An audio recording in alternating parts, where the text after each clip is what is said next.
Hello student, आज हम CBSE board के द्वारा क्लास 10th बोर्ड के लिए अपलोड एक बहुत ही इम्पॉर्टेंट क्वेश्चन का डिस्कशन करने वाले हैं। तो इस क्वेश्चन में क्या है, आप देखेंगे कि PQRS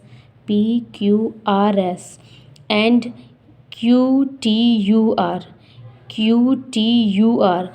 आर कॉन्ग्रुएंट स्क्वायर।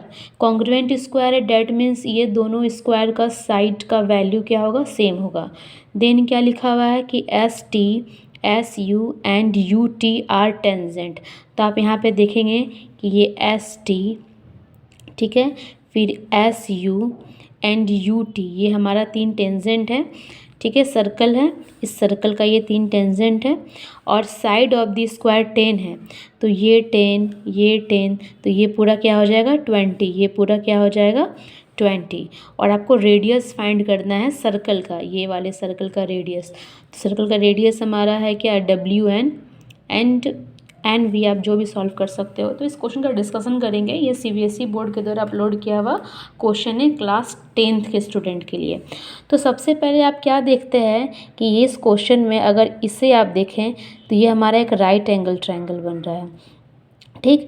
इस राइट एंगल ट्रायंगल में ये साइड का जो वैल्यू होगा, ये यहाँ से यहाँ तक 10 था स्क्वायर का और ये भी 10, तो ये टोटल हो गया 20 और ये हमारा हो गया 10। तो हम इसमें पाइथागोरस अप्लाई कर सकते हैं। तो मैंने यहाँ पे पाइथागोरस अप्लाई किया। पाइथागोरस अप्लाई करने से ST, ये वाला ST, ठीक है, इस ST का वैल्यू कितना मिल गया हमें, 10√5 मिल गया, ठीक है। उसके बाद हम लोग एक थ्योरम जानते हैं कि अगर किसी भी सर्कल पे किसी भी एक एक्सटीरियर पॉइंट से अगर 2 टेंजेंट ड्रॉन करें तो ये दोनों का लेंथ क्या हो जाता है, इक्वल हो जाता है। तो हमारा यहाँ पे हो जाएगा SW इक्वल टू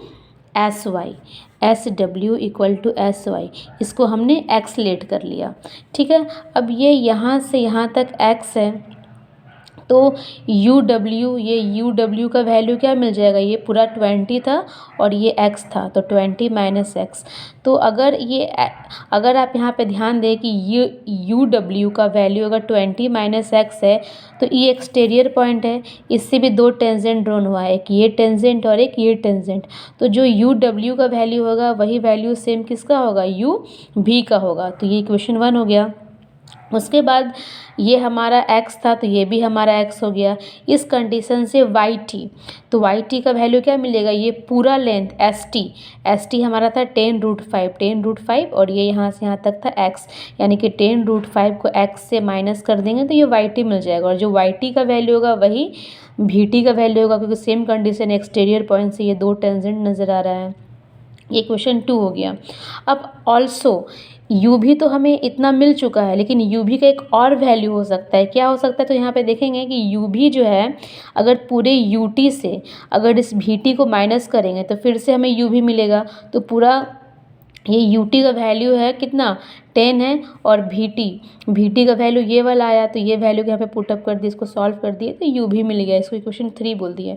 अब 1 और 3 को देखा जाए तो 1 और 3 में क्या है कि UV equal to this value and UV is equal to also this value. तो UV और UV तो कॉमन हो जाएगा, यानी कि ये वैल्यू इज इक्वल टू ये वैल्यू मिल जाएगा। इसको सॉल्व करते करते हमारा x का वैल्यू ये आ गया, ठीक। अब इस x का वैल्यू हम क्या करते हैं कि इस x का वैल्यू को इक्वेशन 1 में पुट कर देते हैं, ठीक है। तो x का वैल्यू इक्वेशन 1 में पुट कर देते हैं, 20 - x। तो यहाँ पे 20 - x का वैल्यू यहाँ पे पुट कर दिए, तो हमें क्या मिल गया, UW का वैल्यू ये वाला मिल गया। अब आप क्या देखेंगे कि ये वाला 90 डिग्री है, ठीक। अब किसी भी टेंजेंट पे है ना, जो रेडियस है तो वो भी 90 डिग्री का एंगल बनाता है, ये भी 90 डिग्री हो गया। तो अगर ये तीनों 90 तो ऑब्वियसली ये भी 90 होगा। डैट मीन्स ये हमारा एक क्या बन गया, स्क्वायर बन गया, क्योंकि ये दोनों लेंथ तो ऑलरेडी हमारा इक्वल था। तो जब ये स्क्वायर बन गया तो जो ये वाला लेंथ है, ये वाला लेंथ का वैल्यू है सेम इस लेंथ का, और इस लेंथ का भी वही वैल्यू होगा।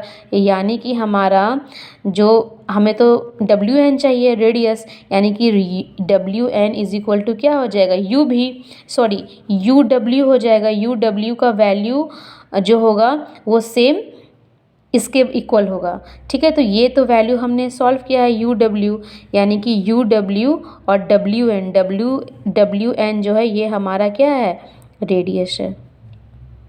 ठीक है, क्योंकि आप देखोगे कि ये डब्ल्यू एन हमारा रेडियस है, तो ये दोनों लेंथ तो इक्वल होगा क्योंकि ये स्क्वायर हो चुका है। ठीक है, तो फिर दोनों का वैल्यू सेम है और ये वैल्यू यहाँ से हमने पुट कर दिया, तो ये हमारा आंसर हो गया। Thank you.